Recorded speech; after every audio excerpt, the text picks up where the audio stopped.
Do you not know, Asclepius, that Egypt is an image of heaven? Or, to speak more exactly, in Egypt, all the operations of the powers which rule and work in heaven have been transferred to earth below. Nay, it should rather be said that the whole cosmos dwells in this our land, as in its sanctuary. And yet, since it is fitting that wise men should have knowledge of all events before they come to pass, you must not be left in ignorance of this. There will come a time when it will be seen that in vain have the Egyptians honored the deity with heartfelt piety and assiduous service, and all our holy worship will be found bootless and ineffectual. For the gods will return from earth to heaven. Egypt will be forsaken, and the land which was once the home of religion will be left desolate, bereft of the presence of its deities. This land and region will be filled with foreigners. Not only will men neglect the service of the gods, and Egypt will be occupied by Scythians or Indians, or by some such race from the barbarian countries thereabout. In that day will our most holy land, this land of shrines and temples, be filled with funerals and corpses. To thee, most holy Nile, I cry. To thee I foretell that which shall be.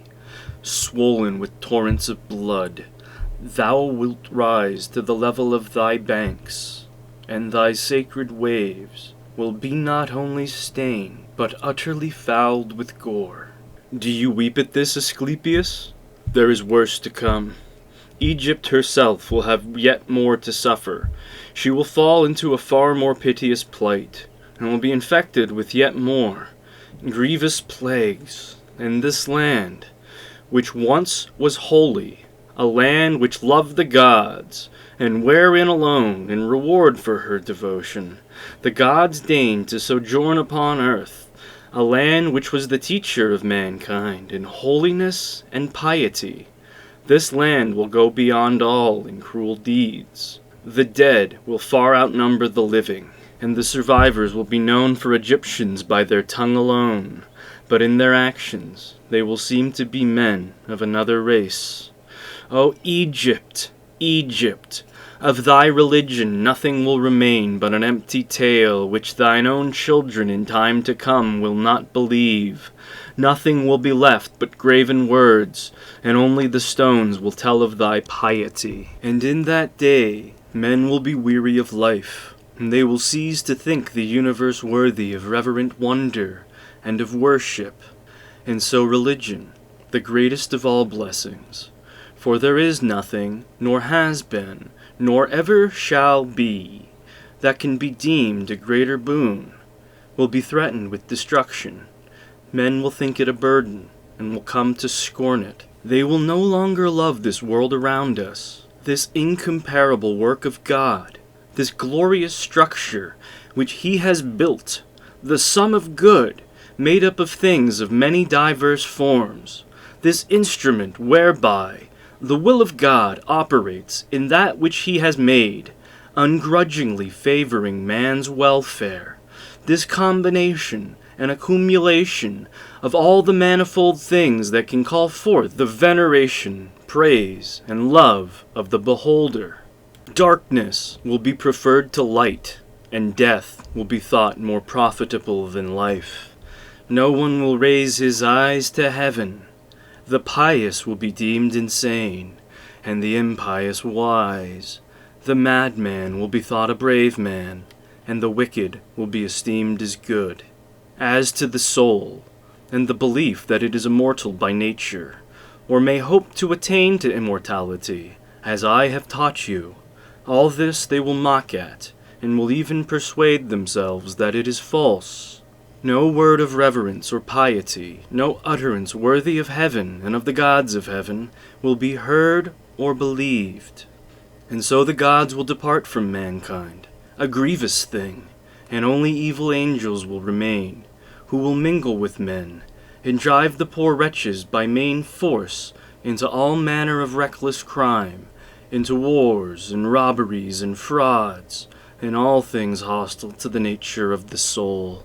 Then will the earth no longer stand unshaken, and the sea will bear no ships. Heaven will not support the stars in their orbits, nor will the stars pursue their constant course in heaven. All voices of the gods will of necessity be silenced and dumb. The fruits of the earth will rot, the soil will turn barren, and the very air will sicken in sullen stagnation. After this manner will old age come upon the world. Religion will be no more. All things will be disordered and awry. All good will disappear. But when all this is befallen, Asclepius, then the Master and Father, God, the first before all, the maker of that God who first came into being, will look on that which has come to pass, and will stay the disorder by the counterworking of his will, which is the good. He will call back to the right path those who have gone astray. He will cleanse the world from evil, now washing it away with water floods, now burning it out with fiercest fire, or again expelling it by war and pestilence. And thus will he bring back his world to its former aspect, so that the cosmos will once more be deemed worthy of worship and wondering reverence. And God, the maker and restorer of the mighty fabric, will be adored by the men of that day with unceasing hymns of praise and blessing. Such is the new birth of the cosmos. It is a making again of all things good, a holy and awe-striking restoration of all nature, and it is wrought in the process of time by the eternal will of God. For God's will has no beginning. It is ever the same. As it now is, even so has it ever been, without beginning. For it is the very being of God, to purpose good.